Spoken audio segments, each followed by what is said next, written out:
India বিশ্বকাপ boycott করেছে বাংলাদেশ এবং পাকিস্তান, যার ফল পড়েছে পুরো ইন্ডিয়ান বিশ্বকাপে।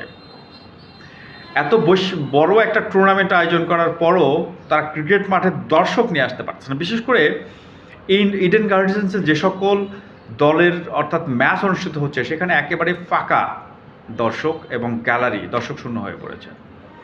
ইন্ডিয়ান বিভিন্ন মিডিয়াতেও এই বিষয়টা কিন্তু এসেছে, অর্থাৎ ইন্ডিয়ার যে সকল দম্ভ পাকিস্তান এবং বাংলাদেশ ভেঙে দিয়েছে, পাশাপাশি তারা ব্যাপকভাবে অর্থনৈতিক ক্ষতির সম্মুখীন হচ্ছে।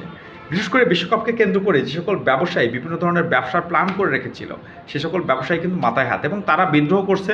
সোশ্যাল মিডিয়াতে বিভিন্ন ধরনের ভিডিও আসছে যেখানে ব্যাপকভাবে ক্ষোভ ঝাড়ছে যারা ব্যবসায়ী আছে আয়োজকদের উপরে। কারণ তারা ব্যাপক ধরনের একটা প্রস্তুতি নিয়ে রেখেছিল যে বাংলাদেশের দর্শকরা আসবে, ব্যাপকভাবে বিজনেস তারা করবে, যেটা হয়নি। এছাড়া ইন্ডিয়ান বিশ্বকাপও কিন্তু ওইভাবে জমতেছে না, কারণ পাকিস্তান এবং বাংলাদেশের মতো আবেগতাড়িত ক্রিকেট খেলুড়ে দেশ এবং দর্শকরা যেখানে নাই, সেখানে আসলে কিভাবে এই টুর্নামেন্টকে পূর্ণাঙ্গ একটা টুর্নামেন্ট বলা যায়।